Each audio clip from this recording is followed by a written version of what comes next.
सबका सब उसकी तारीफें गाए सब उसकी तारीफें गाओ सब उसकी तारीफें गाओ आओ उसकी हुजूर में आओ शुक्र करो रब का वो जो मालिक है सबका शुक्र करो रब का वो जो मालिक है सबका सब उसकी तारीफें गाओ सब उसकी तारीफें गाओ सब उसकी तारीफें गाओ सब उसकी तारीफें गाओ आओ उसकी हुजूर में आओ शुक्र करो रब का वो जो मालिक है सबका शुक्र करो रब का वो जो मालिक है सबका हालेलुया हालेलुया हालेलुया हालेलुया तो नाम मुकद्दस पाक यहोवा है उसको तो चाहता है शादमान हो वही कहेंगे नाम मुकद्दस पाक यहोवा है उसको तो चाहता है शादमान हो दीदार उसका जब रुता होता है खुशियों से भरता है कुव्वत देता है दीदार उसका जब रुता होता है खुशियों से भरता है कुव्वत देता है उसके काम निराले उसके काम निराले उसके काम निराले उसके काम निराले उसका प्यार अनोखा शुक्र करो रब का वो जो मालिक है सबका शुक्र करो रब का वो जो मालिक है सबका शुक्र करो रब का वो जो मालिक है सबका शुक्र करो रब का वो जो मालिक है सबका बोलो यीशु मसीह जय बोलो यीशु मसीह की जय बोलो यीशु मसीह की जय बोलो यीशु मसीह की वो ही खुदावन है खुदा हमारा है हाथों से अपने सब कुछ बनाया वो कहे वो ही खुदावन है खुदा वो हमारा है हाथों से अपने उसने सब कुछ बनाया वो अपनी इरादों को वो याद रखता है और अपने वादों को वो रखता है अपने इरादों को वो याद रखता है और अपने वादों को पूरा करता है उसने जो भी फरमाया उसने जो भी फरमाया उसने जो भी फरमाया उसने जो भी फरमाया वो करके दिखाया शुक्र करो रब का वो जो मालिक है सबका शुक्र करो रब का वो जो मालिक है सबका शुक्र करो रब का वो जो मालिक है सबका शुक्र करो रब का वो जो मालिक है सबका मुझे दिखाए अपने लोगों को बचाया उड़ के जंजीरें उसने छुड़ाया मुझे दिखाए अपने लोगों को बचाया उड़ के जंजीरें उसने छुड़ाया खुद के मारों पे बादल को फैलाया आग से अंदर को में रोशनी को चमकाया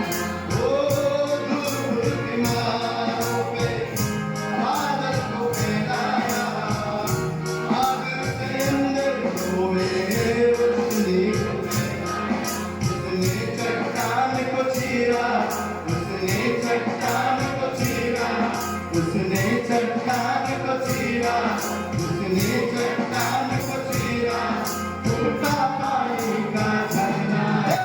शुक्र करो रब का, वो तो मालिक है सबका। शुक्र करो रब का, वो तो मालिक है सबका। शुक्र करो रब का, वो तो मालिक है सबका। शुक्र करो रब का, वो तो मालिक है सबका। सब उसकी तारीफें गाएं, सब उसकी तारीफें गाओ, सब उसकी तारीफें गाएं, सब उसकी तारीफें गाओ। आओ उसकी हुजूरी में आओ। शुक्र करो रब का, वो तो मालिक है सबका। शुक्र करो रब का, वो तो मालिक है सबका। शुक्र करो रब का, वो तो मालिक है सबका। शुक्र करो रब का, वो तो मालिक है सबका। शुक्र करो रब का, वो तो मालिक है सबका। शुक्र करो रब का, वो तो मालिक है सबका। शुक्र करो रब का, वो तो मालिक है सबका।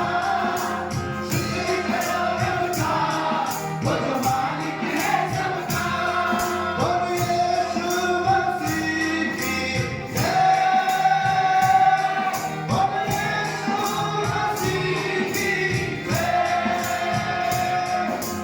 जय, बोलो यीशु मसीह की जय, बोलो यीशु मसीह की जय, बोलो यीशु मसीह की जय, बोलो यीशु मसीह की जय, बोलो यीशु मसीह की सदा, बोलो यीशु मसीह की जय, बोलो यीशु मसीह की जय, बोलो यीशु मसीह की जय,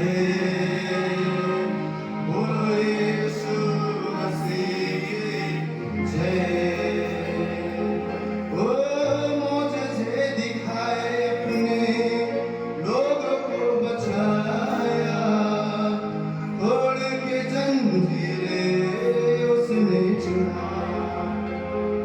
धूप के मारों पे बादल को फैलाया, आग से अंधेरों में रोशनी को चमकाया। अभी न बदलने वाला वो परमेश्वर है। वो वही सामर्थ आज भी हमारे जीवन में वो कर सकता है। उसके लिए कोई भी बात असंभव नहीं है। आइए विश्वास के साथ ओ हम उसे कहे प्रभु, चमत्कारों को दिखाने वाला परमेश्वर है, असंभव को संभव करने वाला परमेश्वर है। ओ धूप में प्रभु तू बादल, अंधेरे में तू रोशनी, और चट्टान से पानी को निकालने वाला परमेश्वर। ओ मुझे जे दिखाए अपने लोगों को बचाया, तोड़ के जंजीरें उसने छुड़ाया। धूप के मारों पे बादल को फैलाया, आग से अंधेरों में रोशनी को चमकाया।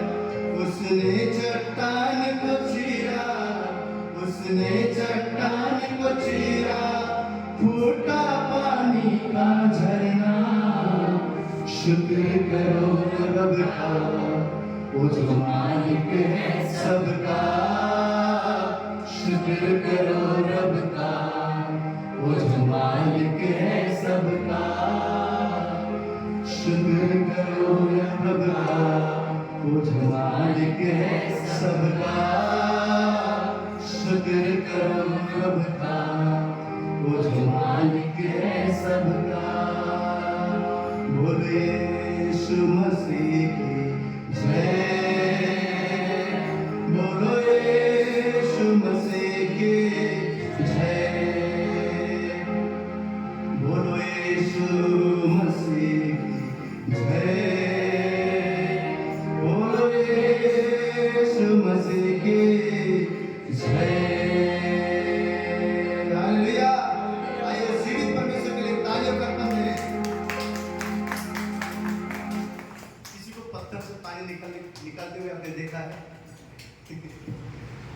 यहोवा परमेश्वर जब अपने लोगों को लेकर आ रहा था तो कितने सारे चीजें मैं तो सोचता हूँ कि उनके विश्वास को बढ़ाने के लिए दिखा भी रहा था। ना सिर्फ उनकी जरूरत पूरा कर रहा था परंतु उनको बता रहा था कि मैं कितना सामर्थ्य परमेश्वर हूँ, मेरी ओर देखो, मेरी सुनो, मेरे दिखाए हुए मार्ग पर चलो। वो बार बार बता रहा था इन चीजों के द्वारा कि मेरा हाथ कितना सामर्थ्य है। जब आगे लाल समुद्र आ गया, लाल समुद्र मतलब कोई रास्ता नहीं आगे जाने के लिए। जीवन में एक समय ऐसा आता है कोई रास्ता नहीं दिखता है। रेलवे स्टेशन में मैं सोता था, फेंका हुआ जूठा खाना खाता था, सब तरफ अंधेरा दिखता था, कोई रास्ता नहीं दिखता था। सोचता था बस यही जीवन है, अब अंत है, खुदकुशी करना है, बस बस खत्म हो गया। सोचता था अब हमारे जीवन में एक समय ऐसा जरूर आएगा जहां पर आपको रास्ता नहीं दिखेगा। आप सोचेंगे मैं अकेला हूं, आप सोचेंगे मेरे को कोई भी रास्ता आगे दिखाई नहीं दे रहा है, आप सोचेंगे अब मेरा जीवन यहीं पे समाप्त हो सकता है। परंतु मैं आपसे कहता हूं, चट्टान को तोड़कर भी पानी निकालने वाला परमेश्वर आपके साथ में है। हालेलुया। जब मैंने उस रेलवे स्टेशन में विश्वास किया, यीशु तेरे बारे में जो सुना है मेरे जीवन में वो हो जाए, अगर सच है तो परमेश्वर ने जीवन को केवल हालात नहीं जीवन पे बदल दिया। मुझ जैसे पापी इंसान को अपने लहू से सालों साल पहले जब मैं जानता भी नहीं था, अब उसने मेरे लिए क्रूस को उठाकर अपने लहू से शुद्ध किया।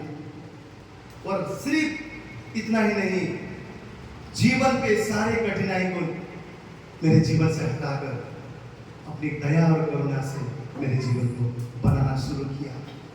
मैं आपसे कहता हूँ, हमारा परमेश्वर कोई कहानी और किताब का परमेश्वर नहीं है, जिंदा परमेश्वर है, जो समुद्र को डुबाता है, जो मरे हुए को जी उठाता है। मेरे भाई को कैंसर, डॉक्टर ने बोला था मर जाएगा 3 महीने में, आज वो 16-17 साल हो गए जीवित है। क्यों? यीशु जीवित है। मेरी बहन को सांप ने काटा, पूरी तरह से उसके शरीर ग्रीन कलर का, अजीब कलर के, मरने के कगार में थी। रात भर हमने घुटना लगाकर यहाँ प्रार्थना किया। हजारों किलोमीटर नेपाल में परमेश्वर ने उसको फोन के प्रार्थना के द्वारा चंगा किया। आज वो जिंदा है। क्यों? यीशु जिंदा है। हालेलुया। यीशु जिंदा है। परमेश्वर को बताने के लिए, अपने बच्चों को उठाने के लिए चमत्कार करना पड़ता है। कई बार पता ना पड़ता है, बाबा मेरे पास इतना सामर्थ्य है, मैं सब कुछ कर सकता हूँ, जीवन मेरे पास है, मैं ही मार्ग, मैं ही सत्य, मैं ही उजियाला रोशनी हूँ, मेरे पास आओ, मेरी ओर देखो। उसको चमत्कार करना पड़ता है कई बार। हालेलुया। चमत्कार करना पड़ता है। क्यों? क्योंकि हम विश्वास नहीं कर पाते। लेकिन आज मैं आपसे कहता हूँ, वो हमारा परमेश्वर पत्थर से भी पानी को निकालने वाला परमेश्वर है। वो हमारा परमेश्वर लाल समुद्र को डुबाने वाला परमेश्वर है। समुद्र को किसी ने डुबागा नहीं, परमेश्वर समुद्र में भी रास्ता बना सकता है। जहां आप सोचते हैं सब कुछ खत्म हो गया है, वहां परमेश्वर नया रास्ता को बना रहा है। हालेलुया। नया रास्ता को बना रहा है। आपके परिस्थिति में आप देख पा रहे हैं कुछ नहीं हो रहा है, आप विश्वास कीजिए और कहिए, प्रभु ये मेरे समुद्र में तू रास्ता बना है, इस मेरे समुद्र को तू डुबा रहा है, मैं यहाँ से चलूंगा प्रभु। इस समस्या के जो समुद्र है ना, इसके बीचों बीच में चलूंगा और उस पार जाकर मैं तेरी महिमा करूंगा। हालेलुया। ये विश्वास परमेश्वर चाहता है, ये विश्वास परमेश्वर चाहता है। आज हमारे जीवन में जो परमेश्वर ने अनुग्रह किया, मैं आपसे कहता हूँ उससे भी बड़ा अनुग्रह परमेश्वर आपके जीवन में करना चाहता है। उस समुद्र को डुबाकर आपके जीवन को वादा किया हुआ भूमि पर आपको लेकर जाना चाहता है। हालेलुया। हालेलुया। दीपक में हमारे प्रिय भाई सुनील राम को मिलने गए। भाई बता रहे थे लास्ट टाइम से अभी कितना ज्यादा उनमें परिवर्तन हो गया। जब एक अंदर एक कोई लेडी थी, उन्होंने पूछा ये आपकी कोई रिलेटिव है क्या? हमने बोला हमारे खास है। उन्होंने बोला, मैंने बोला इनको फर्क है पहले से? वो लेडी बोलती है आवाज नहीं आता था जब यहाँ पे आए थे, अब बोलने लगे हैं, अब बैठने लगे हैं, अब खाने लगे हैं। यीशु जिंदा है, यीशु जिंदा है, यीशु जिंदा है। डॉक्टरों ने और हॉस्पिटल ने बोल दिया इनको लेकर जाओ यहाँ से, यीशु ने उनको जी उठाया, खड़ा किया है। आमीन। जो परमेश्वर ने उनके जीवन में चंगाई देना शुरू किया है, वो परमेश्वर उनको एक दिन उठ खड़ा करेगा और बोलेगा ये मेरी महिमा के लिए हुआ है। आमीन आमीन। समस्या है, आने वाले दिनों के लिए, चमत्कार के लिए आशा रखिए। परमेश्वर चाहता है कि हम आशा रखें कि मेरा परमेश्वर मुझे जाग करने वाला, वो चमत्कार को दिखाने वाला, वो असंभव को संभव करने वाला परमेश्वर है। जब हम विश्वास रखेंगे, मेरे जीवन में वो ऐसी बातें होने वाला है, ऐसी चीजें होने वाला है जो आंखों ने भी नहीं देखा है। आपके जीवन में सच में होगा, सच में होगा, सच में होगा। हर रात को भाई दीपक और हमारे फैमिली को पता है, हम लोग 2024 शुरू होने से भी पहले हर समय ये प्रार्थना करते थे, प्रभु हमारे आत्मिक जीवन में हम ऐसी बातें देख रहे हैं जो हमारे आंखों ने न देखा है, हमारे जीवन में पूरा होता हमने देखा। कन्फेस करना है, क्योंकि हमारे मुंह में सामर्थ है। कितने जन बोल रहे हैं यहोवा मेरा चरवाहा है, कितने जन कहते हैं यहोवा मेरा चरवाहा है, मुझे कुछ घट नहीं होगा, मैं हाथ से फैलाऊंगा परंतु मैं राष्ट्र को उधार दूंगा। कितने लोग कहते हैं हालेलुया हालेलुया। परमेश्वर बोलता है मैं तुम्हारे सिर्फ कुप्पी को सिर्फ भरूंगा नहीं, उमड़ा दूंगा, तुम्हारे पैरों को सिर्फ भरूंगा नहीं, उमड़ता हुआ बहेगा। उसका अर्थ क्या है?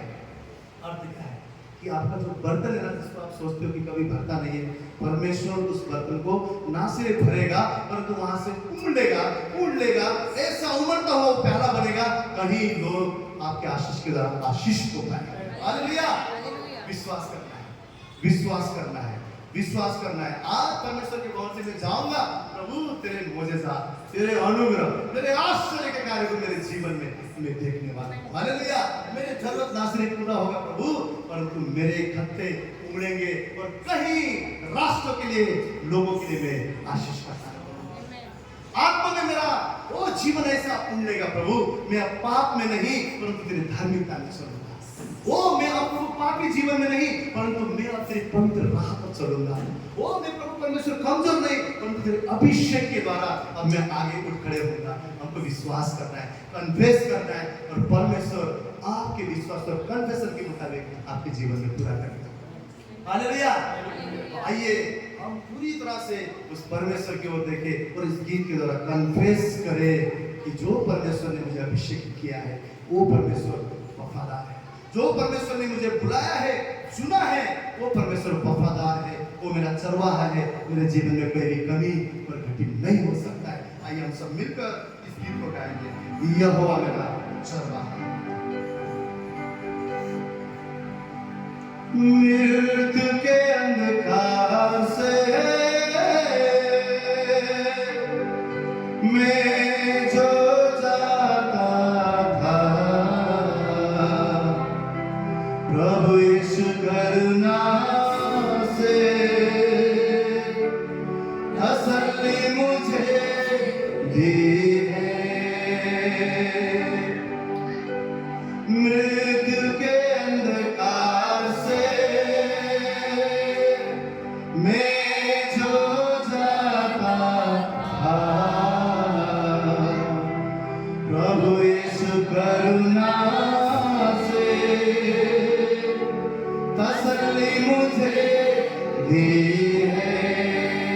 कोई हृदय से कहे यहोवा चरवाहा मेरा, कोई घटी मुझे नहीं है,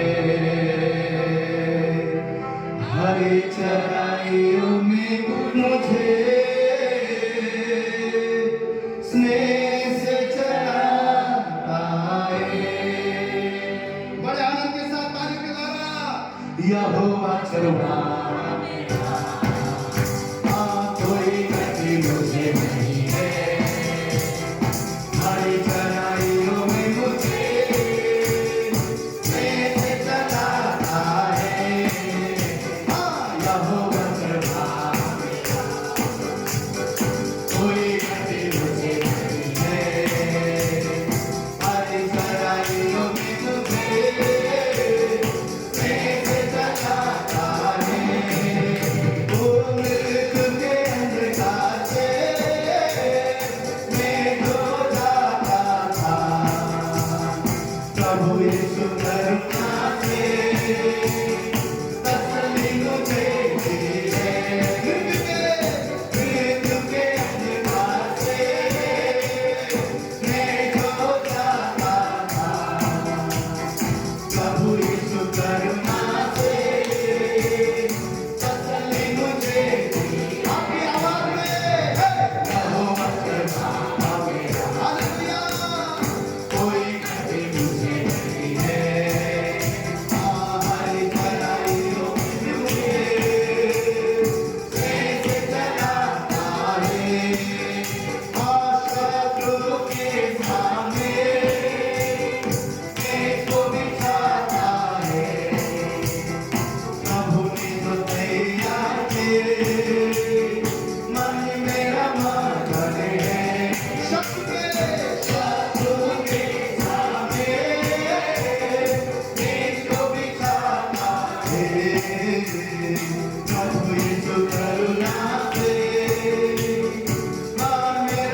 बाइबल में क्या लिखा हुआ है कि माँ के गर्भ में रचने से पहले मैंने तुम्हारा अभिषेक किया है। इस संसार में हो सकता है हम बहुत बार प्रभु में आया हो सकता है हम कई साल के बाद प्रभु को जाना हो, वो परमेश्वर के इस धरती पर उसका चुनने का समय है। परंतु जिसको उसने चुना है, बाइबल बोलता है कि माँ के गर्भ में रचने से भी पहले उसको मैंने अभिषेक किया है, उसको मैंने बुलाया है, उसके लिए मैंने योजना बनाया है, उसके लिए मैंने बहुत सारे आशीषें वादा रखा हुआ है।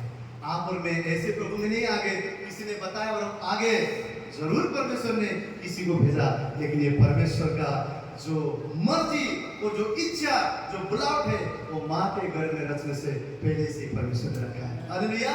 वो परमेश्वर ने आप पर मेरा अभिषेक किया हुआ है, अभिषेक किया हुआ है, अभिषेक किया हुआ है।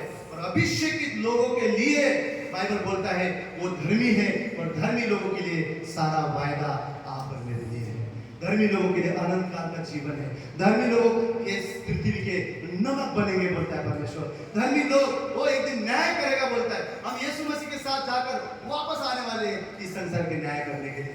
हम ऐसे वैसे लोग नहीं है, परमेश्वर के चुने हुए लोग हैं।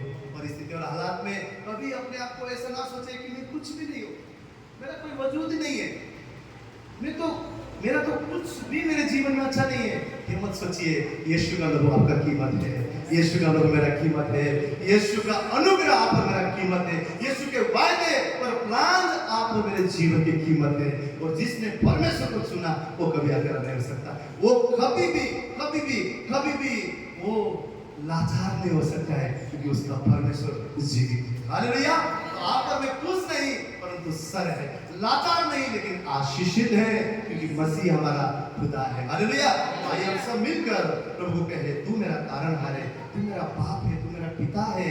प्रभु तेरे बिना मेरा जीवन सुना है, आ मेरे जीवन में फिर से एक बार मेरे जीवन में तू कार्य कर। आइए हम मिलकर इस गीत को गाएं।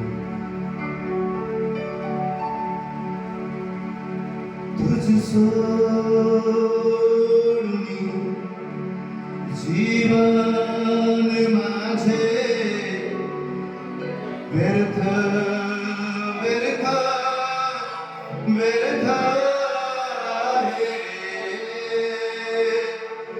तुझ सोडून जीवन माझे व्यर्थ व्यर्थ व्यर्थ आहे, तुझ्या बिना मी राहू कसा रे, तुझ्या बिना मी राहू कसा रे, माझ्या देवा माझ्या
तू हमारा पिता है,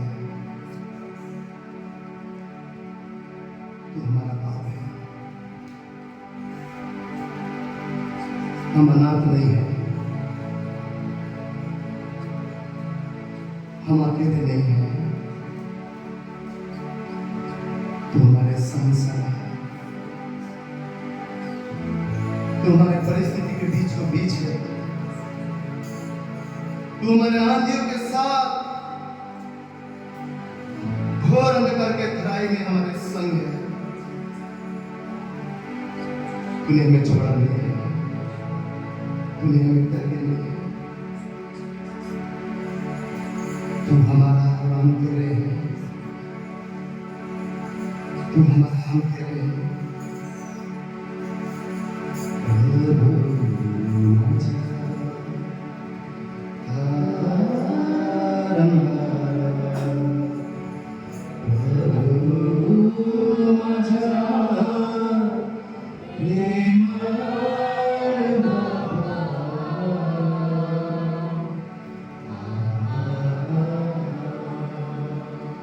पिता के बाहों को महसूस कीजिए, इस पिता के हाथ को महसूस कीजिए, इस पिता की उपस्थिति को महसूस कीजिए। अपने जीवन के हर क्षेत्र पर उसकी हुजूरी को महसूस कीजिए, इस प्रेमी पिता के प्यार को महसूस कीजिए। विश्वास कीजिए मेरे साथ है, विश्वास कीजिए मैं अनाथ नहीं, मेरा परमेश्वर मेरे साथ है। विश्वास कीजिए मेरा भला पिता जानता है मुझे किस वस्तु की आवश्यकता है। मांगने से पहले बाइबल कहता है वो जानने वाला पिता है।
यीशु जी, यीशु जी,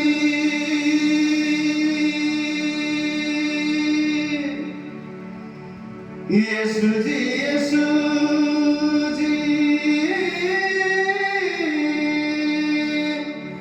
तुम ही हमारे।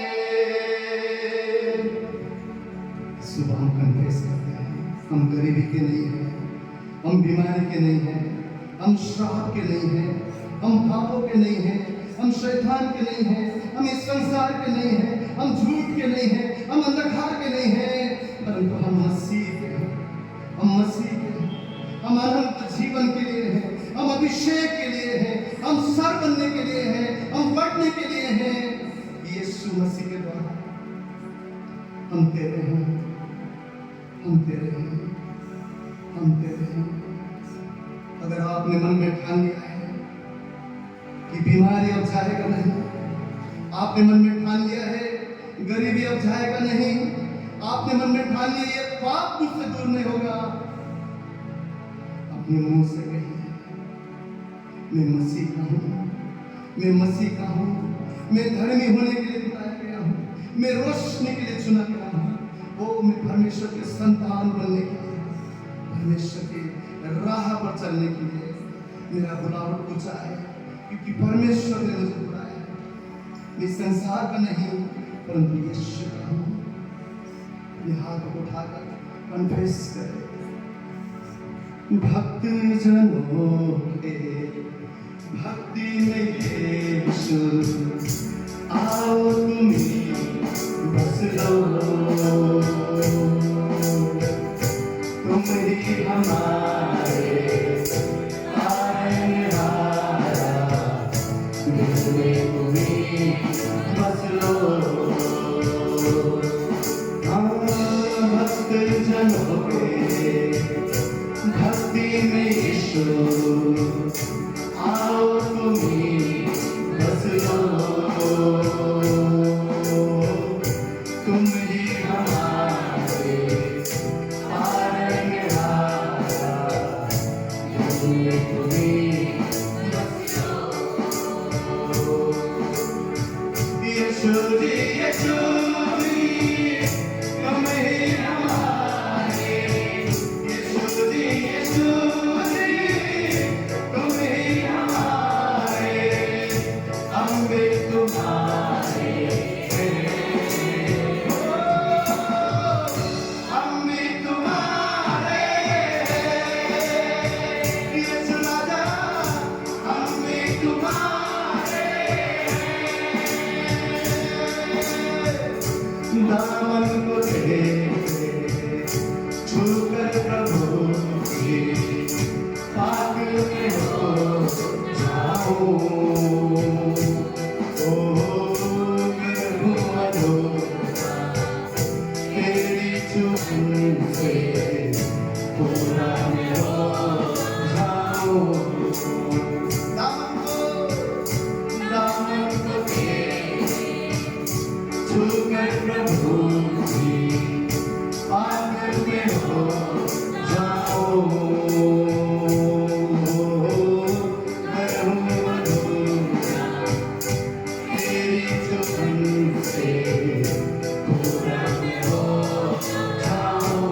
यीशु से कोई कहे, यीशु जी, यीशु जी, तुम ही हमारे, यीशु जी, यीशु जी, तुम ही हमारे, हम भी तुम्हारे। सारे मिलकर गाएं, हम भी तुम्हारे, यीशु राजा, हम भी तुम्हारे, मेरे यीशु, हम भी तुम्हारे, ओ यीशु, हम भी तुम्हारे, हम कोई दुख के नहीं, हम भी तुम्हारे, ओ हम पापों श्राप में नहीं, हम भी तुम्हारे, कोई भी पापों के नहीं, हम उसके छूके हैं, ओ हम तो यीशु के हैं।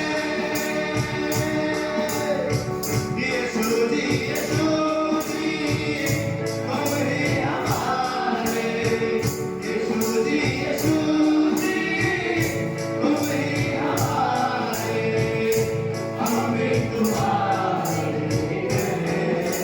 सारे मिलकर गाएंगे, हम भी तुम्हारे हैं, यीशु, हम भी तुम्हारे हैं, सच है प्रभु, हम भी तुम्हारे हैं, सच है, हम भी तुम्हारे हम भी तुम्हारे हैं। इस समय कन्फेस करने का है, सब जन कहे यीशु तू हमारा और हम तेरे हैं प्रभु, हम तेरे बुलाए हुए लोग, तेरे चुने हुए लोग, तेरे आशीषित लोग, ओ हम पर तेरा अनुग्रह हुआ है, ओ प्रभु तूने हमें अभिषेक किया है, ओ प्रभु तूने हमें बुलाया है, चुना है, क्योंकि हम जाकर कईयों को आजाद कर सके, ओ प्रभु तेरे कार्य कर सके, तो तेरे महान योजना प्लान हमारे लिए है। ओ प्रभु जी, तूने हमें उस अनंत काल के ओ जीवन के लिए चुना है, तूने प्रभु अपना संतान ठहराने के लिए चुना है, तूने प्रभु कुछ नहीं सब बनाने के लिए चुना है। ओ प्रभु तूने हमारा अभिषेक किया है, इस समय ओ उस अंधकार की शक्ति को डांटे, उस झूठ को डांटे, उस झूठ को डांटे जो शैतान ने कानों पे डाला है कि ये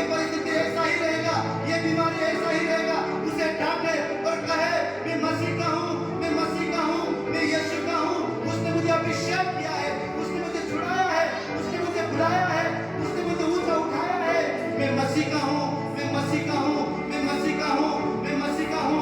जो पाप अगर जीवन से जाने रहा है वही है, मैं यीशु के द्वारा धर्मी हूँ, मैं यीशु के द्वारा धर्मी हूँ।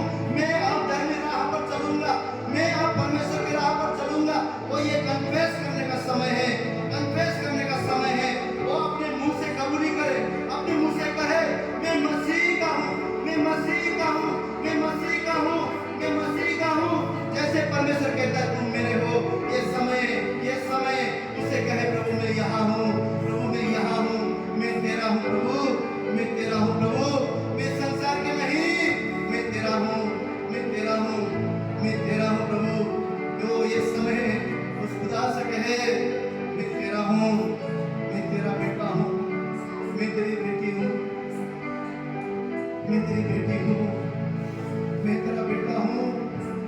प्रभु तेरे बिना ये जीवन सुना है, प्रभु तेरे बिना मैं कुछ नहीं, प्रभु तेरे बिना मेरे जीवन को कोई नहीं बदल सकता, प्रभु तेरे बिना मेरे हालात को कोई नहीं बदल सकता, तेरे बिना मुझे कोई चंगा नहीं कर सकता, तेरे बिना मुझे कोई धर्मी नहीं बना सकता, तेरे बिना मुझे कोई जीवन नहीं दे सकता। प्रभु मैं तेरा हूँ, मैं तेरा हूँ, मैं तेरा हूँ। वो उस बूढ़ी बीमार लोगों ने कहा हे दाऊद के संतान मुझ पर दया कर, और उसने उस पर दया किया।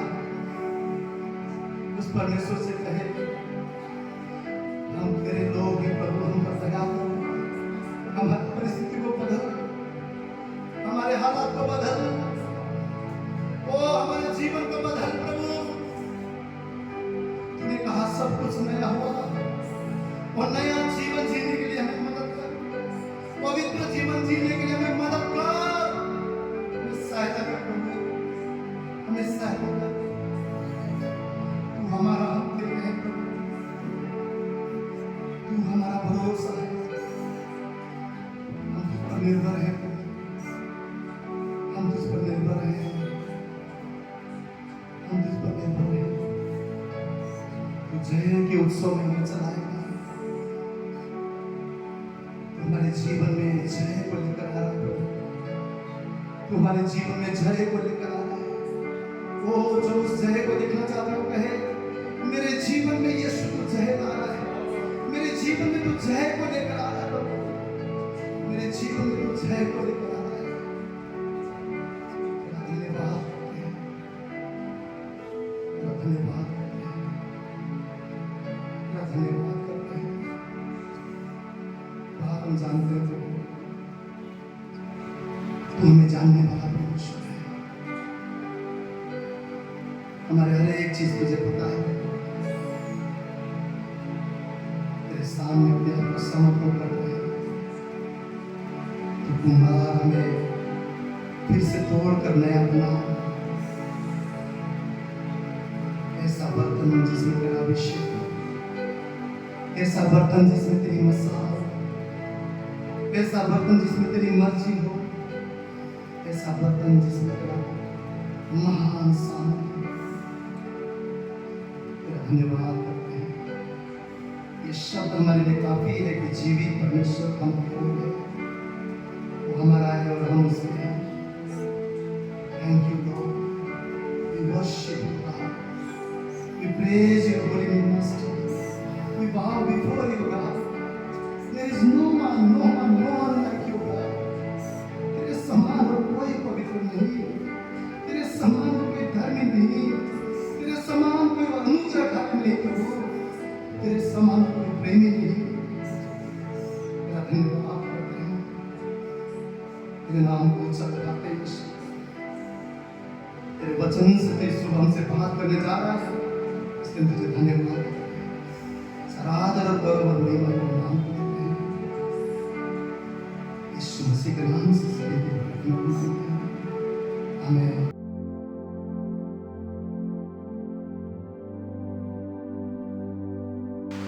आइए परमेश्वर का वचन देखेंगे, तीसरा यूहन्ना उसका पहला अध्याय और दूसरा वचन। तीसरा यूहन्ना पहला अध्याय दूसरा वचन। यहाँ पर पवित्र शास्त्र में यूं लिखा है, परमेश्वर यूं कह रहे हैं, हे प्रियो मेरी ये प्रार्थना है कि जैसे तू आत्मिक उन्नति कर रहा है वैसे ही तू सब बातों में उन्नति करे और भला चंगा रहे। परमेश्वर हमारे चाहते हैं कि हम सब बातों में उन्नति करें। यहाँ प्रभु का वचन कह रहा है जैसा तू आत्मा में उन्नति कर रहा है मैं चाहता हूँ वैसा ही तू शरीर में भी भला चंगा रहे, वैसे ही तेरा प्राण भी मुझे चाहे। तो जो परमेश्वर है ना वो हमें ये नहीं चाहता कि हमारी आत्मा भली चंगी रहे और हमारा शरीर बीमार रहे, हमारा मन व्याकुल रहे। प्रभु आज कह रहे हैं मैं चाहता हूँ तू सारी बातों में उन्नति करे, सारी बातों में तू भला चंगा रहे। जानते हैं अगर हमारा ना शरीर कमजोर होता है ना कई बार तो हमारी आत्मा भी बुझने लगती है। ये सबका असर है एक दूसरे के साथ। हम ये नहीं कह सकते मैं आत्मा में मजबूत रहूंगा अगर मेरा शरीर कमजोर हो जाएगा। जब हमारा मन व्याकुल हो जाता है ना, जब हमारा मन दुखी हो जाता है ना, हमारा कई बार वचन में भी मन नहीं लगता, प्रभु की उपस्थिति में भी मन नहीं लगता, क्योंकि हमारी आत्मा कमजोर होने लगती है। एक दूसरे का असर पड़ता है हमारे जीवन में। शरीर कमजोर हुआ आत्मा कमजोर हो जाएगी। मन अगर विचलित हो गया, मन अगर दुखी रहता है तो हमारा जो शरीर है वो बीमार हो जाता है। आज प्रभु चाहते हैं कि हम आत्मिक रूप से, शारीरिक रूप से, मानसिक रूप से चंगे रहें। प्रभु चाहते हैं हम अपने जीवन के हर एक क्षेत्र में चंगाई पाए। कितने लोग अपने जीवन के हर एक क्षेत्र में चंगाई चाहते हैं? कितने लोग चाहते हैं मैं उन्नति करूं प्रभु हर एक क्षेत्र में, मेरा आत्मिक जीवन उन्नति में हो, मेरे घर में शांति हो, मेरे घर में चंगाई हो, मेरा मन तुझ में आनंदित रहे, मेरे काम धंधों में तेरी बरकत आशीष रहे। प्रभु चाहता है, पर क्या हम चाहते हैं? और इसके लिए परमेश्वर चाहता है कि हमारे जीवन का हर एक क्षेत्र मजबूत होने पाए। और शैतान क्या करता है? शैतान ये नहीं चाहता, इसलिए हमें वो फंसा देता है। कभी हमारे मन को फंसा देता है, कभी हमारे शरीर को वो फंसा देता है, कभी हमारी आत्मा को विचलित कर देता है। वो कहीं ना कहीं एक खेल खेलता है कि एक क्षेत्र कमजोर हो और ताकि फिर दूसरा क्षेत्र कमजोर हो। पर प्रभु यहाँ क्या बोल रहे हैं? प्रभु कह रहे हैं मैं चाहता हूँ कि तू आत्मिक उन्नति कर, जैसे तू सब बातों में उन्नति करे और भला चंगा रहे। पर इसके लिए, इस आत्मिक उन्नति के लिए, इस भले चंगे रहने के लिए हमें आज अपने जीवन में कुछ जिम्मेवारियां लेनी होंगी। कितने लोग अपने जीवन में जिम्मेवारी लेने के लिए तैयार? ये जिम्मेवारी लेना बड़ा कठिन है।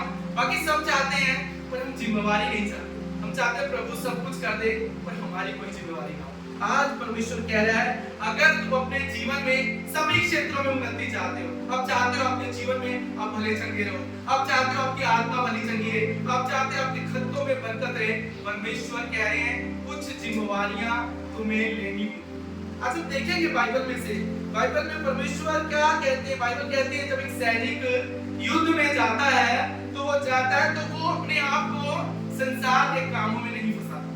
जब वो युद्ध में जाता है ना, अगर वो संसार के कामों में अपने आप को फंसा ले तो वो युद्ध नहीं जीत सकता, नहीं जीत सकता ना।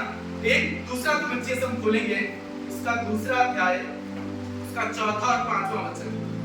यहाँ लिखा है, अगर आप बाइबल खोल रहे हैं तो खोलिए, नहीं तो आप वचन लिख सकते हैं, नहीं तो आप सुन सकते हैं। दूसरा तिमुथियुस उसका दूसरा अध्याय चौथा और पांचवा वचन।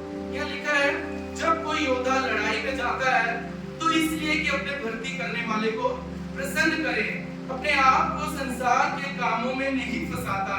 फिर लिखा है अखाड़े में लड़ने वाला यदि विधि के अनुसार ना लड़े तो वो मुकुट नहीं पाता।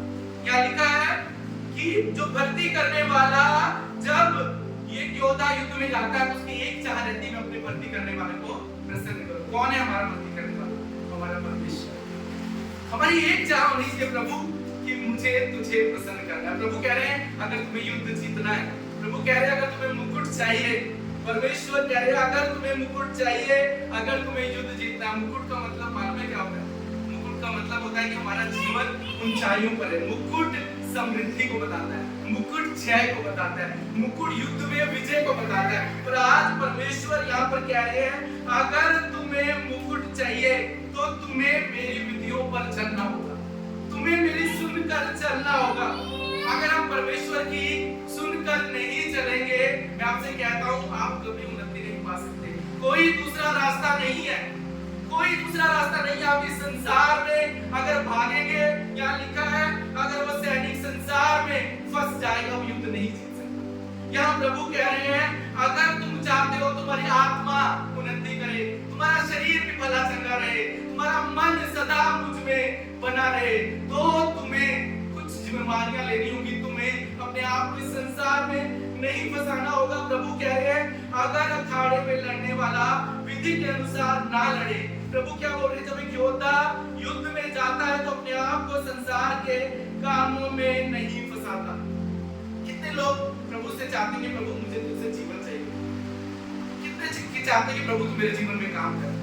कई बार ना हम प्रभु से बहुत कुछ चाहते हैं, मैं आपसे कहता हूँ बहुत कुछ हमें मिले ना मिले, प्रभु से एक बात एक विनती हमेशा कीजिए कि प्रभु तू मुझे मेरे जीवन में चाहिए। चाहे मेरे जीवन में ये जो लिस्ट है ये पूरी हो ना हो, पर मेरे जीवन में तू सदा बना रहना चाहिए, मुझे तू अपने जीवन में चाहिए, मुझे कुछ नहीं चाहिए। जिस दिन प्रभु हमारे जीवन में रहेगा ना, सब कुछ हमारा बदल जाएगा, हमारे हालात, हमारी परिस्थितियां, वो खुदा सब कुछ बदलता चला जाएगा।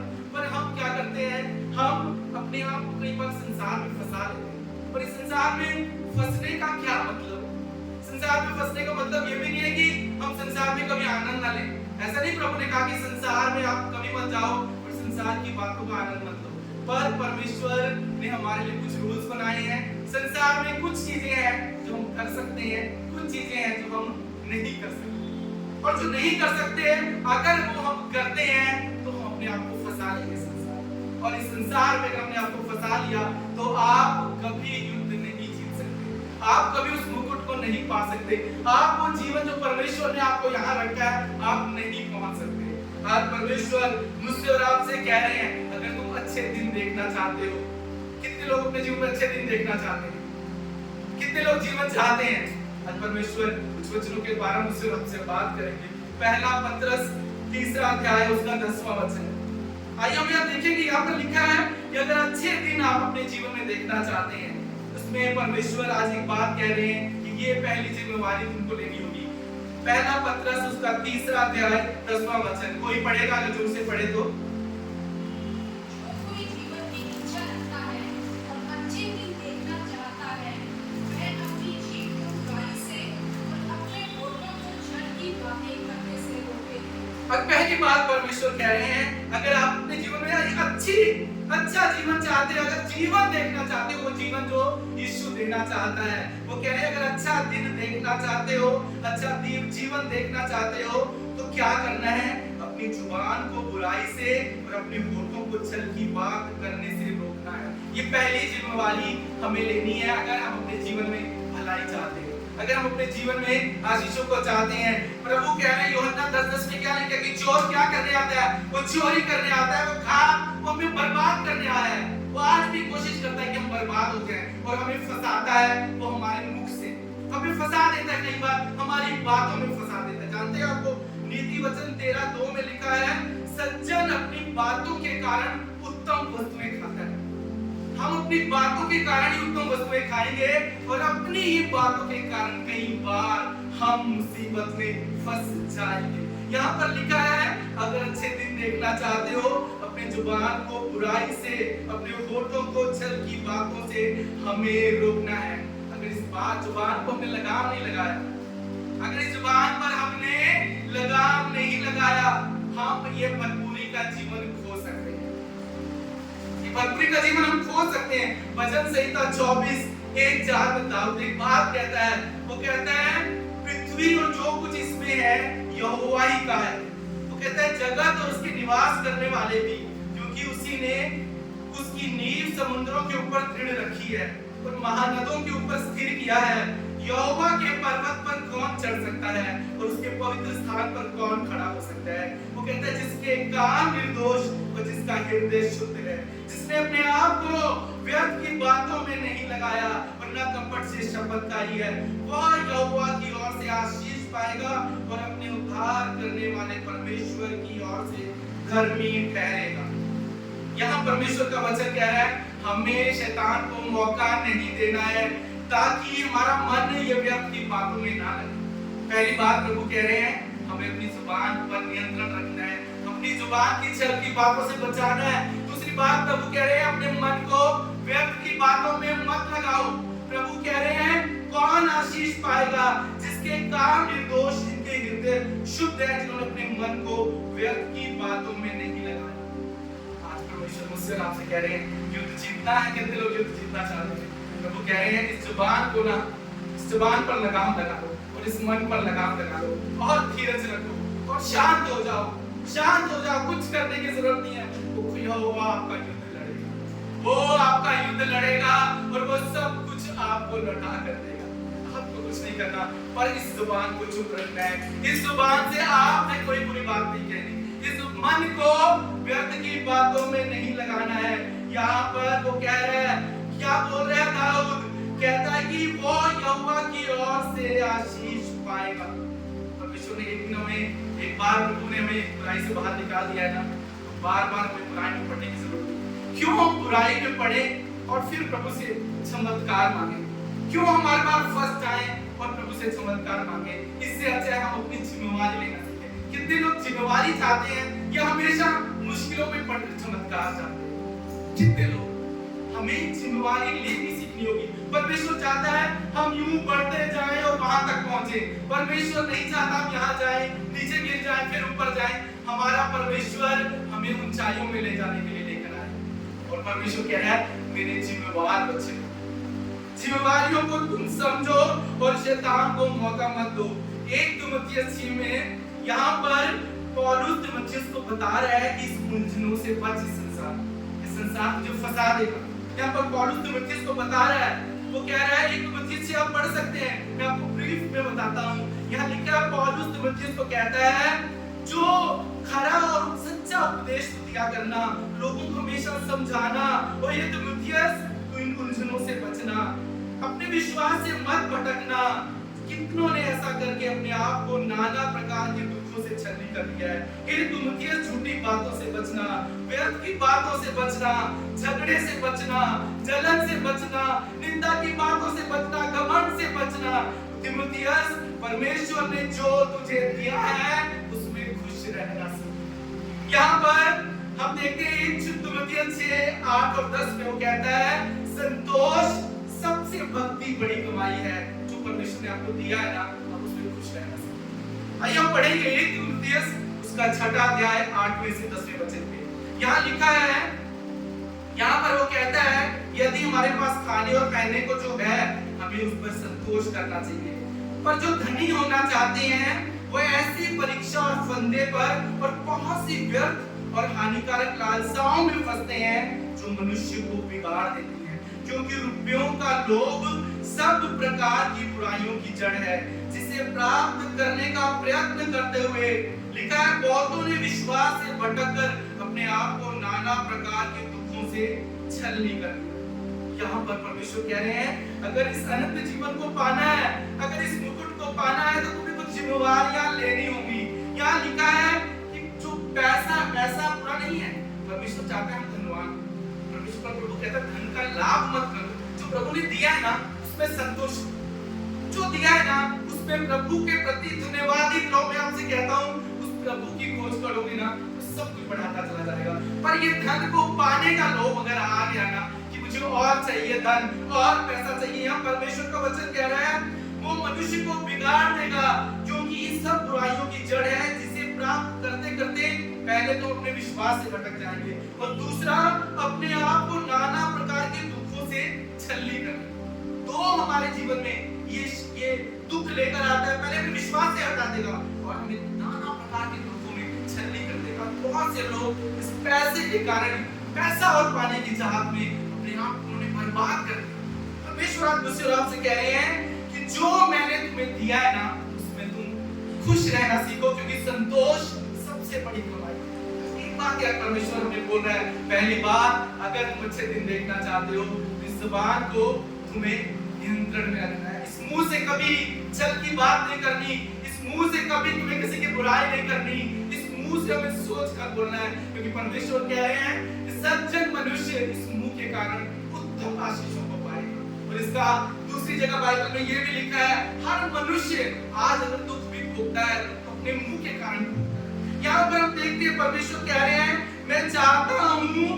तू जिम्मेवारी ले अपने जीवन में। इसके लिए हमें भागना है कुछ चीजों से। तीमुथियुस को क्या बोलता है इन बातों से तू भाग, हमें भागना है इस बुराई से, हमें वाद विवाद से भागना है।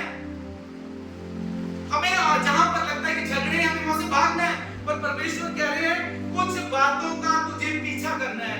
1 तीमुथियुस 6:11 में यहाँ पर पौलुस तीमुथियुस से कहता है, पहले वो कहता है कुछ बातों से भाग, और यहाँ पर कह रहा है इन बातों का तू पीछा कर। वो कहता है 1 तीमुथियुस 6:11 में, हे परमेश्वर के जन, तू इन बातों से भाग और धर्म, भक्ति, विश्वास, प्रेम, धीरज और नम्रता का पीछा कर। विश्वास की अच्छी कुश्ती लड़ और उस अनंत जीवन को धर ले जिसके लिए तू बुलाया गया।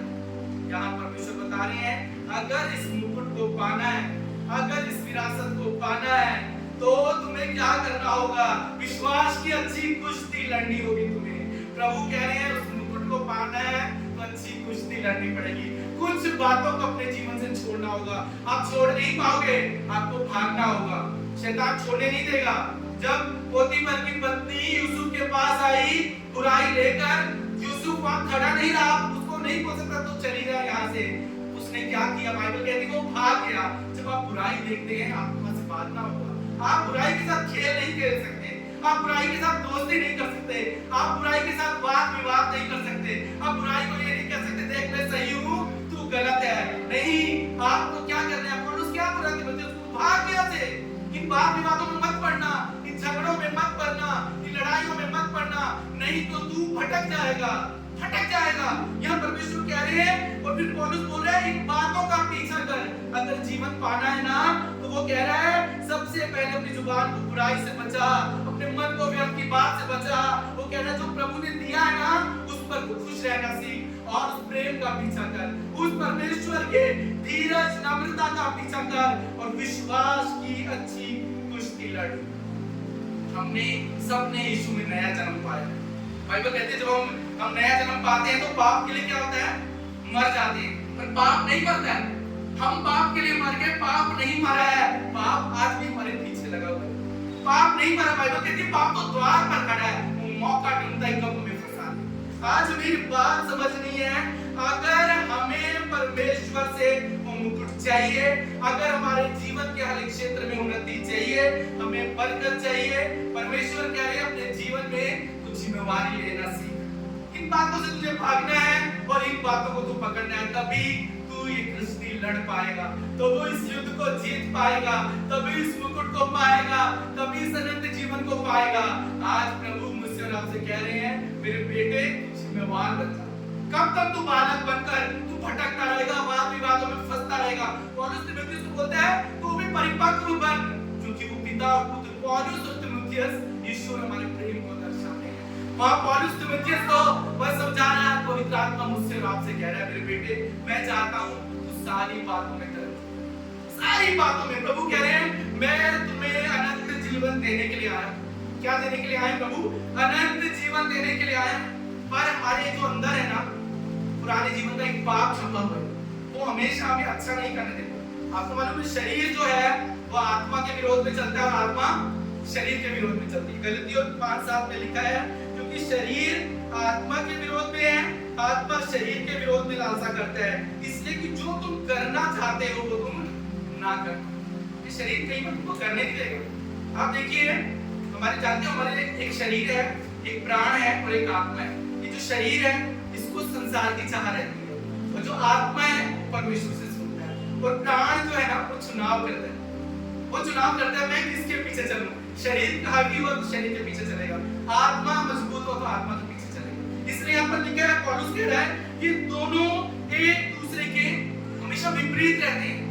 और क्या होता है कई बार आप देखो आप अच्छा करना चाहते हो पर आप अच्छा कर नहीं पाते क्योंकि शरीर आपको करने नहीं देता, वो विरोध में आ जाता है। कई बार आप अच्छा करने चाहोगे पर शरीर बोलेगा नहीं करना है। और आप ये देखो जब आप बुराई करते हो तब शरीर बहुत जल्दी हामी बनता है। जैसी बुराई होगी शरीर बोलेगा साथ दे, पर जब अच्छा होगा शरीर बोलेगा नहीं नहीं ये मेरी जरूरतें नहीं, आत्मा की बात नहीं सुनने देगा। आज परमेश्वर कह रहे हैं यहाँ पौलुस क्या बोलता है रोमियो 7:19 में, बहुत ही बड़ी बात पौलुस से कहता है परमेश्वर का सेवक होने के नाते। वो कहता है जिस अच्छे काम करने की मैं इच्छा करता हूँ वह तो नहीं करता, परंतु जिस बुराई की इच्छा नहीं करता वही किया करता हूँ। क्यों? कहता है क्योंकि जो मेरे अंदर पाप बसा है ना मुझसे बुराई करा। ये पौलुस क्या बात कर रहा है और इस पाप से बचने के लिए, इस शरीर की अभिलाषाओं से बचने के लिए हम खुद से इस पर जय नहीं पा सकते। हम शरीर की अभिलाषाओं से जय नहीं पा सकते।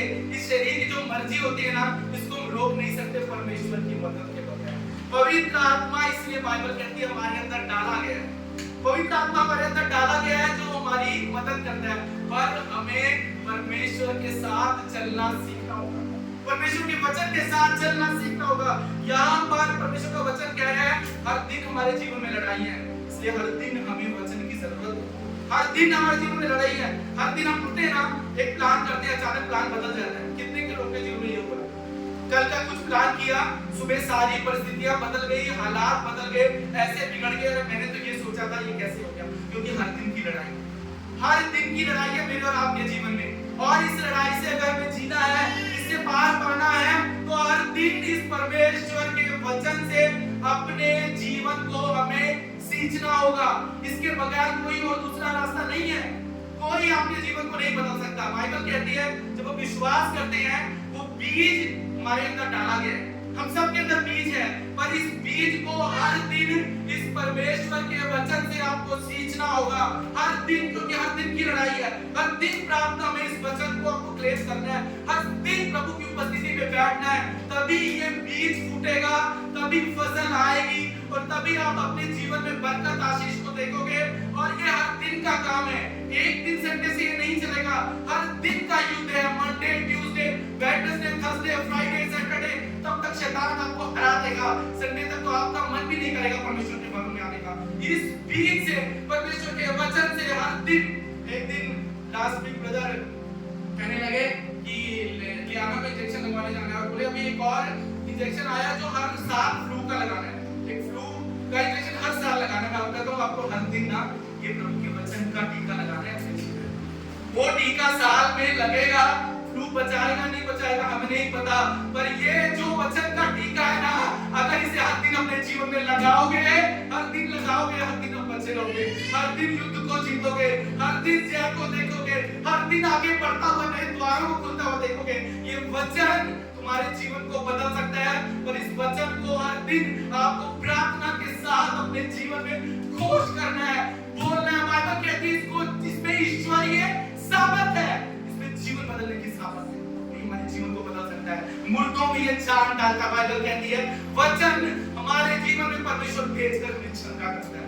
सिर्फ शरीर को नहीं, हमारी आत्मा को चंगा करता है। जब शरीर बीमार होता है, भाई सुनील लोग में जब शरीर वीक हो गया, भयंकर रात को जब मैंने इस दिन को बात की, वो रोने लगी, बोली ब्रदर मैं बात को बहुत दुखी हो गई, क्योंकि जब शरीर कमजोर होता है ना, हमारी आत्मा क्या होती है? वो दुखी हो जाती है, वो निढाल हो जाती है। ये वचन ना शरीर और आत्मा दोनों को चलाता है। हमें इसे कभी नहीं छोड़ना है। हर मुश्किल, हर परिस्थिति से हमें बाहर निकाल कर ये जय दिलाएगा। इस वचन में सामर्थ है जीवन को बदलने की। मैंने अपने जीवन में देखा है, इतने साल मेरे आत्मा में प्रभु में आए 20 साल हो गए हैं। इतने साल हमने इस वचन के द्वारा हमारे जीवन को बदलते देखा है। कईयों के जीवन को बदलते मैंने देखा है। जब हम प्रार्थना करने जाते थे, इस वचन के साथ लोगों के जीवनों में हमने सालों देखा है। इस वचन ने लोगों के जीवन में आशा को वापस लेकर आया। ये वचन लोगों के मुर्दों को, मुर्दा हालात वाले हमने भाई को देखा है। जिनका पार्कर कहकर एक बालक था, एक बेटा था। मैं आपको कहां बताता हूं, एक छोटी सी गवाही।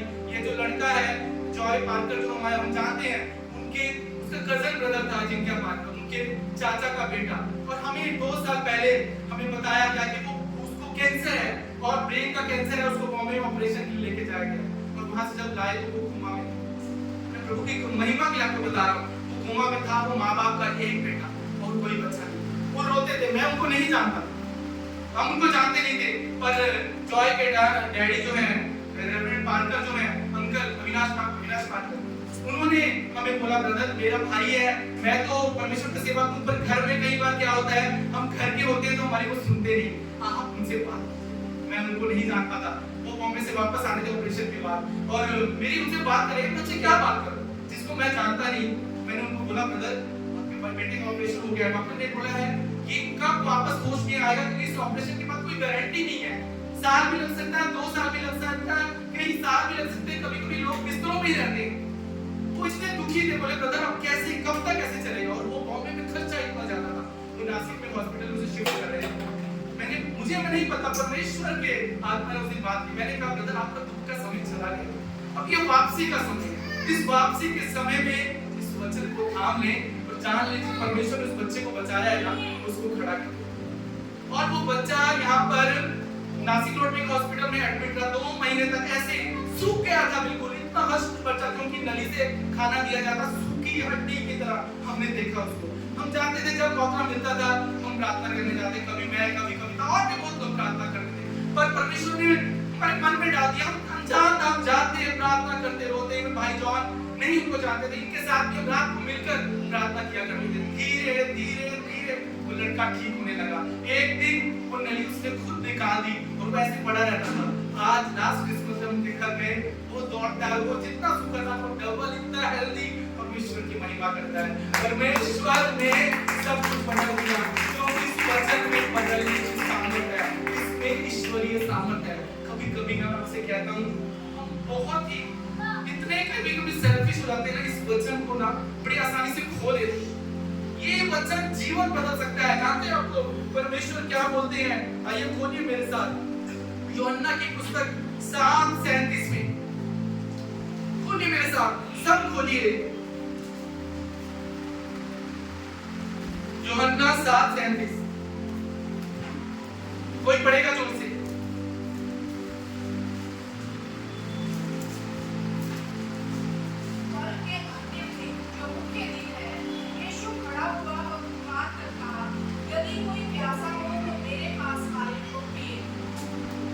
यहाँ क्या बोल रहे हैं? लिखा है पर्व के अंतिम दिन, जो मुख्य दिन है, यीशु खड़ा हुआ पुकार कर कहा, यदि कोई प्यासा है तो मेरे पास आए और पिए। कितना अद्भुत वचन है। यीशु कह रहे हैं अगर कोई प्यासा है तो मेरे पास आए और पिए। और आज तो आपसे कह रहे हैं अगर कोई बात आपको चोट पहुंचा रही है ना, मेरे पास आओ। परमेश्वर कह रहे हैं बहुत से दबे लोगों मेरे पास आओ। परमेश्वर कह रहे हैं मुझसे पियो। कई बार ना हम संसार में प्यास बुझाने की कोशिश करते हैं, कोई हमें पानी पिला दे। परमेश्वर कह रहे हैं जो प्यासा है मेरे पास है। ये संसार हमारी प्यास नहीं बुझा सकता, ये संसार खुद प्यासा है। ये संसार तो खुद तलाश कर रहा है जीवन की, और यीशु तो जीवन है जो मेरे और आपके साथ। वो कह रहे हैं जो क्या लिखा है, यदि कोई प्यासा है तो मेरे पास आए और मुझसे पिए। कई बार हमारी मुश्किल इतनी बड़ी हो जाती है, हम सोचते हैं परमेश्वर कैसे परमेश्वर भी नहीं कर सकते। यदि कोई प्यासा है मेरे पास है, यदि कोई प्यासा है, यदि कोई दुख में है, बोझ में है, मेरे पास आए। वो कहता है पवित्र शास्त्र में लिखा है अगले वचन में, वो कहता है जो मुझ पर विश्वास करेगा उसके हृदय से जीवन के जल की नदियां बह निकलेंगी। जो विश्वास करेगा। आज परमेश्वर कह रहे हैं जो भी आपका दुख है, जो भी चिंता है, जो भी मुश्किल है, आज मेरे पास लेकर आ जाओ। परमेश्वर कह रहे हैं मैं तुम्हारे जीवन को बदलने की सामर्थ रखता हूं। मैं ये नहीं कह रहा कि किसी मनुष्य के पास मत जाएं और किसी से मदद मत लें, पर सबसे पहले परमेश्वर के पास आए। फिर परमेश्वर किसी मनुष्य को भेजता है आपकी मदद के लिए, तो उसका इस्तेमाल होने दें। पर सबसे पहले हमें क्या करना है? परमेश्वर के पास आना। यूहन्ना 6:37 आइए हम पढ़ेंगे। यहाँ क्या कह रहे हैं यीशु? जो कुछ पिता मुझे देता है वो सब मेरे पास आएगा, और जो कोई मेरे पास आएगा उसे मैं कभी ना निकालूंगा। यीशु बोल रहे हैं जो कोई मेरे पास आएगा उसे कभी नहीं निकालूंगा। कोई भी कितनी गलतियां करके हम उसके पास आए, वो हमें कभी नहीं निकालेगा, वो हमें कभी नहीं छोड़ेगा, वो हमें कभी नहीं निकालेगा। अपने आप से कहें प्रभु मुझे कभी नहीं छोड़ेगा, प्रभु मुझे कभी नहीं निकालेगा, वो मेरे साथ रहेगा। या प्रभु क्या बोल रहे हैं? जो कोई मेरे पास आएगा मैं उसे कभी नहीं निकालूंगा। यूहन्ना 1:4 वहां लिखा है उसमें जीवन था और वह जीवन मनुष्यों की ज्योति था। हमारा जो परमेश्वर है ना, जीवन से भरा हुआ परमेश्वर है, और जो उसके पास आता है मनुष्य क्या क्या लिखा है? उसमें जीवन था, वो जीवन मनुष्यों की ज्योति था। ये जीवन मेरे और आपके अंदर डाला गया, ये जीवन मेरे आपके अंदर डाला गया है बीज के रूप में। बस हमें सीखना सीखना इस वचन के साथ, जो हमने कई सालों से नहीं किया होगा। जानते हैं बहुत से मसीह संसार में परमेश्वर की आशीषों तक नहीं पहुंच पाते, वो आशीषें अंदर ही रह जाती हैं, क्योंकि बीज तो डाला गया है, पर कभी भी उन्होंने इस वचन से उस बीज को सींचा, फसल कभी देख नहीं पाए। कारण एक है क्योंकि वचन से फसल को सींचा नहीं। वो बीज डाला गया, वो फसल कभी बढ़ ही नहीं सकी। यहाँ परमेश्वर कह रहे हैं उसमें जीवन था और वो जीवन मनुष्यों की ज्योति था। जब ये वचन के द्वारा सींचा जाता है, ये बीज बढ़ता जाएगा, ये बीज बढ़ता जाएगा। और बाइबल कह रही है ये वचन जब भी, आपसे कहता हूँ, जब भी वचन प्रचार होता है ना, हर संडे प्रचार होता है, पर आपको नहीं पता किसी एक का ये जीवन बदल देगा। जब ये प्रचार होता है ना संडे को, किसी एक का उस दिन जो दुख से आया होता है, जो भूख से आया होता है, जो प्यासा आया होता है, किसी एक का उस दिन जीवन बदल देगा। जो भूखा आया होता है, जो प्यासा आया होता है, वो संडे को बदल कर जाता है। ऐसे ही हम भी कई साल पहले भूखे और प्यासे थे, एक बहन ने वचन दिया और हमने पकड़ लिया और हमारा जीवन बदल गया।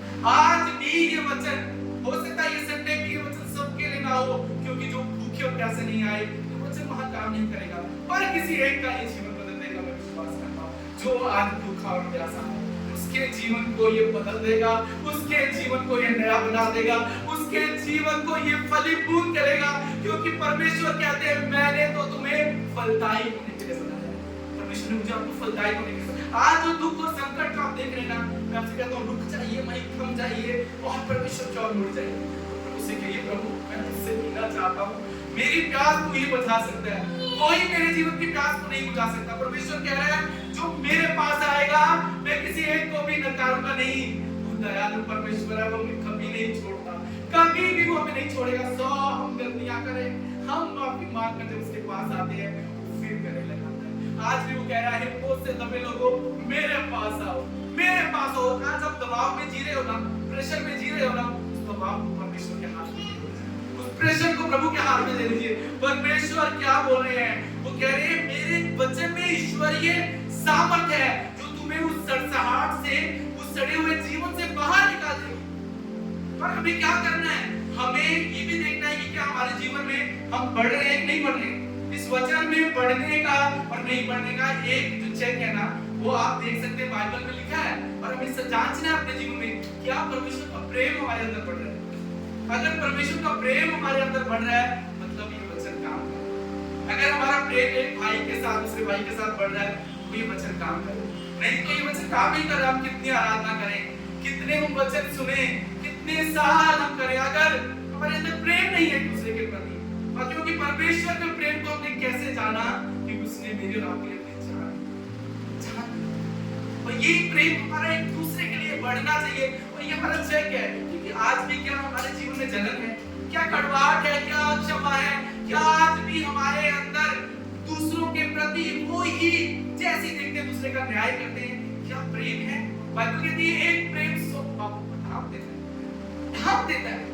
जब एक दुख में है, जब तकलीफ में है, आप उस पर दोष नहीं लगा सकते क्योंकि दुख और तकलीफ तो हम नहीं जानते। हम तो मिट्टी के मनुष्य हैं, किसके जीवन में कब आ जाए कोई नहीं जानता।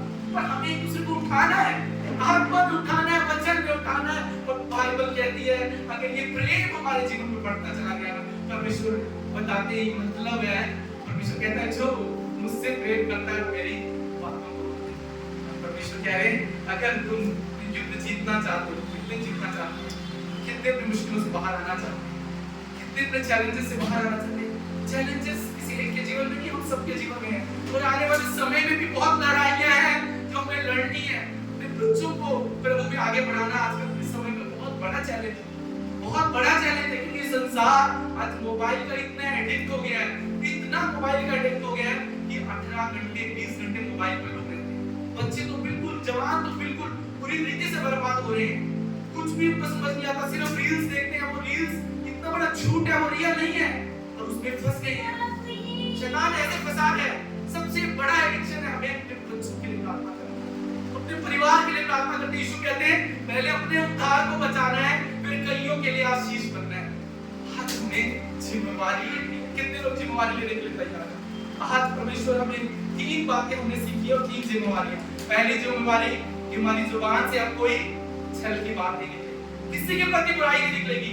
कुछ भी किसी ने किया हो आपके मुंह से बुराई नहीं निकलनी चाहिए, छल नहीं निकलना चाहिए। दूसरी बात, ये मन को व्यर्थ की बातों में मत लगाओ। इस संसार में क्या हो रहा है उससे हमारा कुछ लेना देना नहीं, परमेश्वर हमारे जीवन में क्या चाहता है।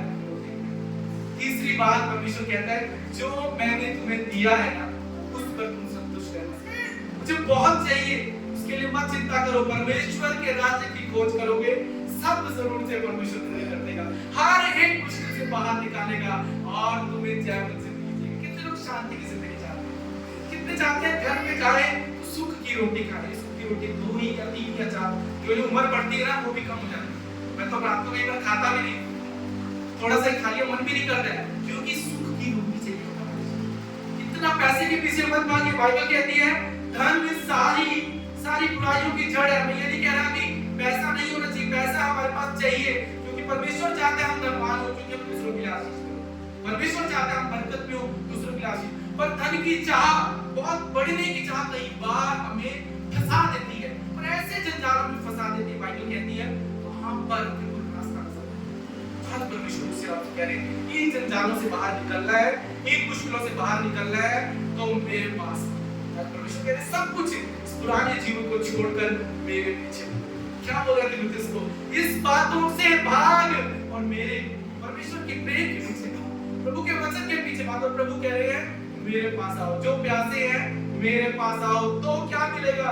परमेश्वर कह रहे हैं मैं जीवन की जल की नदियां बहाऊंगा। आप तृप्त नहीं होंगे, आप कलियों के लिए आशीष होंगे। वो बीज जो वृक्ष बनेगा ना, तो सिर्फ उसमें आप बसेरा नहीं करेंगे, बाहर के लोग बसेरा करेंगे और आशीष पाएंगे। आप कईयों के लिए आशीष, क्योंकि हम आशीष के लिए बुलाए गए। आज कहिए अपने आप से मैं आशीष के लिए बुलाया गया, मैं आशीष के लिए बुलाया गया हूं, और मैं अपने जीवन में अच्छे दिनों को देखूंगा, मैं भलाई को देखूंगा। वो जीवन से भरा परमेश्वर वो जीवन हमें देना चाहता है। कई बार इतना आसान है उस जीवन को पाना, इतना आसान है उसके पास जाना। बाइबल कहती है वो इतना सहज है, पर हम ठुकरा देते हैं। हम नहीं जाते परमेश्वर के पास, हम शरीर को वहां पर काम करने देते हैं। परमेश्वर कह रहा है मैं इतना सहज हूं, जो मेरे पास आएगा, जो भूखा है वो कहता है मैं जीवन की रोटी हूं, जो मुझे खाएगा कभी नहीं मरेगा। बाइबल कहती है जो जिसमें प्रेम नहीं वो मरे हुए की दशा। अगर आपके अंदर प्रेम नहीं है ना, आप मरे हुए की दशा। और परमेश्वर कहता है जो इस रोटी को खाएगा वो जीवित रहेगा, कभी नहीं मरेगा। मतलब कि रोटी खा रहे हो तो प्रेम बढ़ना चाहिए, और प्रेम नहीं हो जीवन आज भी मरे हुए के साथ। परमेश्वर मुझसे आप कह रहे हैं मैं तुम्हें जीवन देने के लिए आया हूं, वो जीवन जो बहुतायत का है, वो जीवन जो भरपूरी का है। मैं जीवन का परमेश्वर, मैं विश्वास करता हूं इस वचन के द्वारा आज मैंने और आपने ये बरकत पाई, और हम अपने जीवन में इन जिम्मेदारियों को लेके और उस जीवन को देखेंगे जो जीवन ईश्वर। परमेश्वर के लिए हम जोरदार ताली बजाएं।